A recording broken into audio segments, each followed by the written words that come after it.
Hindi recorded channel में आप सभी का स्वागत है। दोस्तों, उसने कहा था कहानी में चंद्रधर शर्मा गुलेरी ने हमारे समक्ष एक दिव्य प्रेम को उजागर किया है।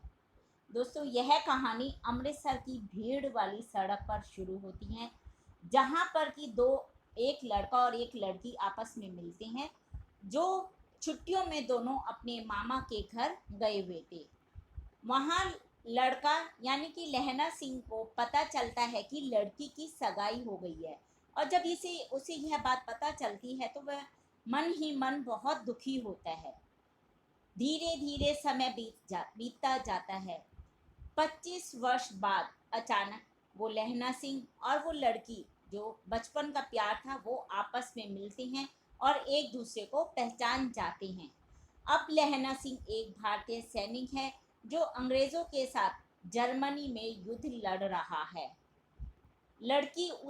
लड़की जो अब एक सूबेदारनी है, वो उसके पास आती है और उससे कहती है कि मेरे पति और मेरे बेटे की रक्षा सिर्फ तुम ही कर सकते हो। वैसे भी बचपन में तुमने मुझे एक दुर्घटना में मरने से बचाया था। अब युद्ध में लहना सिंह जब देखता है कि उसका पति और उसका बेटा, उनके दोनों के प्राण संकट में हैं, तो वो अपने प्यार के पति और बेटे की जान बचाने के लिए अपने प्राणों की बलि दे देता है।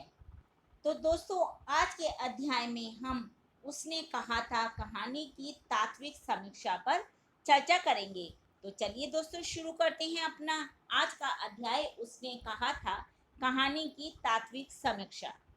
दोस्तों, कहानीकारों और विद्वानों ने सर्वसम्मति से कहानी के 6 तत्व निश्चित किए हैं, जिनके बारे में हम पहले भी चर्चा कर चुके हैं। फिर से मैं आपको उन 6 तत्वों का बता देती हूँ। कथानक या कथा वस्तु, दूसरा है पात्र और चरित्र चित्रण, फिर संवाद योजना, और चौथा देश काल और वातावरण। अगला है भाषा शैली, और अंतिम तत्व है उद्देश्य। हम बारी बारी से इनके आधार पर उसने कहा था कहानी की तात्विक समीक्षा पर अब चर्चा करते हैं। पहला चलते हैं कथा वस्तु या कथानक के आधार पर देखते हैं कि यह कहानी कितनी सटीक है। कथा वस्तु का आरंभ अत्यंत महत्वपूर्ण होता है।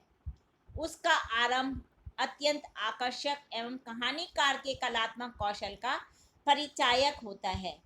जो एक अच्छा कुशल कहानीकार होता है, वह कहानी की मूल संवेदना को अप्रत्यक्षतः प्रारंभ में ही स्पष्ट कर देता है। कहानी उसने कहा था का कथानक अमृतसर क्षेत्र पर आधारित है, जहां अमृतसर की सड़क पर एक लड़का और एक लड़की परस्पर मिलते हैं। उनमें आपसी परिचय होता है और धीरे धीरे ये जो बोलचाल और ये परिचय है, यह प्रेम और सहचर्य में स्थापित बदल जाता है। लड़का बातचीत के दौरान उससे पूछता है कि तेरी कड़माई कड़माई यानी कि सगाई हो गई है। तो पहली बार तो वो लड़की उसको कहती है धत और कहकर भाग जाती है। वे लोग दोनों लड़का और लड़की अपने अपने मामा के यहाँ आए हुए थे। लड़का जब भी लड़की से मिलता है तो वह उससे यही प्रश्न दोहराता है, लेकिन एक बार लड़की उसकी आशा के विपरीत उसको उत्तर दे देती है। वह रेशम के कड़े हुए दुपट्टे की ओर संकेत करती है। इस उत्तर से जो लड़का यानी कि लहना सिंह है, वो समझ जाता है कि इस लड़की की सगाई हो गई है। यह बात जानकर वह बहुत ही ज़्यादा परेशान हो जाता है। रास्ते भर वो परेशान हुआ चलता रहता है। किसी लड़के को गोदरी में डाल देता है, छाबड़ी वाले से टकरा जाता है, किसी सब्जी वाले के ठेले में दूध गिरा देता है, और एक वैष्णवी से टकराता है तो वह उसे अंधा कह देती है। और फिर इसी अंधे की उपाधि पाकर जैसे तैसे वो घर पहुंचता है। इस कहानी का कथानक 25 वर्षों के समय तक फैला है। पूर्व दीप्ति पद्धति में लहना सिंह की मृत्यु से पूर्व युद्ध में जाने से पहले उस दृश्य को दिखाया गया है, जिसमें सूबेदारनी आंचल पसाती है। यानी कि सबसे पहले इसमें यही दृश्य दिखाया गया कहानी में कि वो अपना आंचल पसार कर उससे भीख मांगती है और उससे कहती है कि तुम्हारे हाथों में मेरे पति और बेटे की जान है। यह दृश्य कहानी को और भी मार्मिक बना देता है। अंत में वजीर सिंह की गोद को ही भाई तीरथ सिंह की गोद समझना सिपाही की इस आकांक्षा से परिचित कराता है कि उसके प्राण अपनों के बीच ही निकले, यह हर सिपाही चाहता है। घाव का भय निकलना, स्मृति का पीछे लौटकर अपनों अतीत में ले चलना, वर्तमान में वजीर सिंह से बार बार पानी मांगना, घाव के भय निकलने से छाई मूर्छा और चाचा भतीजे द्वारा स्वयं के लगाए आम के बूटे के नीचे प्राण त्यागना, ये सब मिलकर कहानी को एक अविस्मरणीय मतलब त्रासदीपूर्ण अंत बना देते हैं।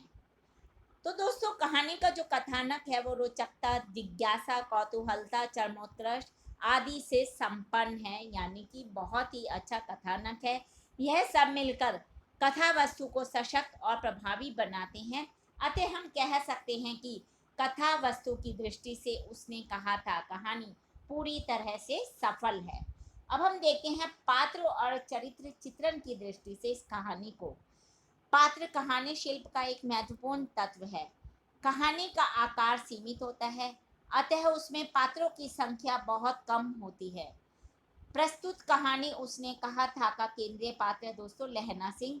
यह एक अविस्मरणीय पात्र है। वह पाठक के हृदय पटल पर हमेशा के लिए अंकित हो जाता है।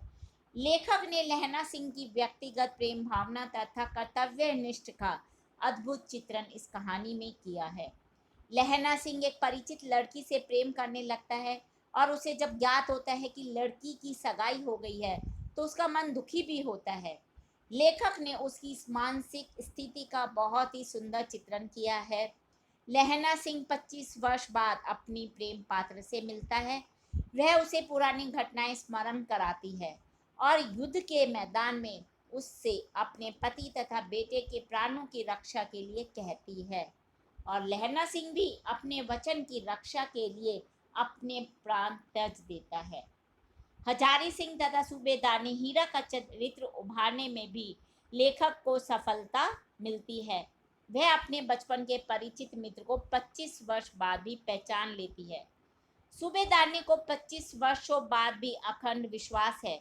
इसी कारण वह लहना सिंह से कहती है कि जिस तरह तुमने मेरे प्राणों की रक्षा की थी वैसे ही तुम मेरे पुत्र और मेरे पति की रक्षा करना। फिर लहना सिंह भी प्राणों का बलिदान कर अपना प्रण निभाता है। बाकी सभी कहानी के चरित्र भी लहना सिंह के चरित्र के विकास में सहायक होते हैं। अब दोस्तों देखते हैं कथोपकथन या संवाद योजना इस कहानी की कैसी है। सफल कहानी में संवाद का उद्देश्य मुख्यतः अंतर्द्वंद्व एवं संघर्ष की सृष्टि करना है कि पात्र के मन में क्या चल रहा है। घटनाओं को वेग से चरमोत्कर्ष की ओर ले जाने में तथा कौतूहल एवं उत्सुकता की सृष्टि करने के लिए भी संवादों का सबसे महत्वपूर्ण योगदान होता है। संवादों की दृष्टि से देखा जाए तो यह कहानी सफल कहानी कही जा सकती है। प्रस्तुत कहानी में बालक और बालिका के मध्य का संवाद स्वाभाविक और प्रभावशाली है। कहानी के संवाद जो हैं वो पात्रों के अनुकूल हैं। शिल्प की दृष्टि से भी यह कहानी अत्यंत श्रेष्ठ है। कहानी के पात्रों के चरित्र का विकास संवादों के माध्यम से भली भांति किया गया है। लहना सिंह की मृत्यु से के पूर्व का संवाद बिल निश्चय ही अत्यंत मर्मस्पर्शी बन पड़ा है और इसी प्रकार कहानी के अन्य संवाद भी पात्रों एवं परिस्थितियों के अनुकूल हैं। मैं इसमें से आपको 3-4 संवाद पढ़कर सुना देती हूँ। आध घंटे तक लहना सिंह चुप रहा, फिर बोला, कौन? कीरत सिंह। वजीरा ने कुछ समझकर कहा, हाँ भैया, मुझे कुछ ऊंचा कर ले, अपने पट्टे पर मेरा सिर रख ले। वजीरा ने वैसा ही किया। ये जब वो मरने वाला था लहना सिंह तब के संवाद हैं दोस्तों। अगला है देशकाल और वातावरण की दृष्टि से देखते हैं कि कहानी किस प्रकार सफल है। दोस्तों, देशकाल का विचार भी कहानी में आवश्यक है।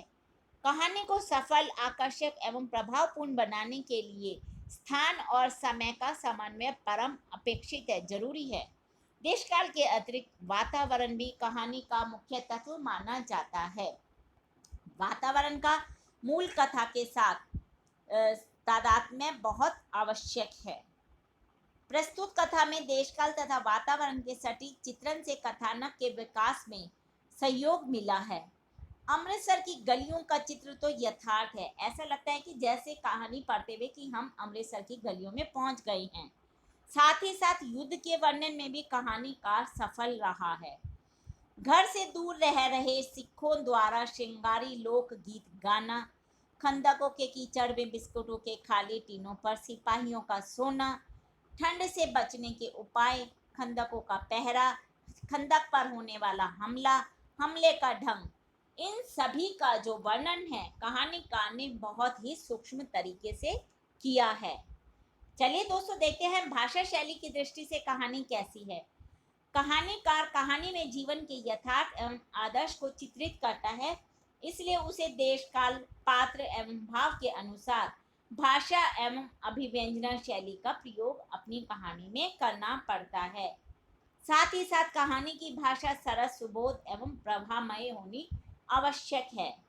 और आलोच्य कहानी में भाषा शैली की दृष्टि से भाषा के प्रति लेखक का कोई पूर्वाग्रह दिखाई ही नहीं देता। कहानी में भाषा के अनेक रूप लक्षित होते हैं। कहीं कहीं कहानी में तत्सम प्रधान परिनिष्ठित भाषा का प्रयोग किया गया है, तो कहीं भाषा में पंजाबी तथा उर्दू के शब्दों की अधिकता हमें दिखाई देती है।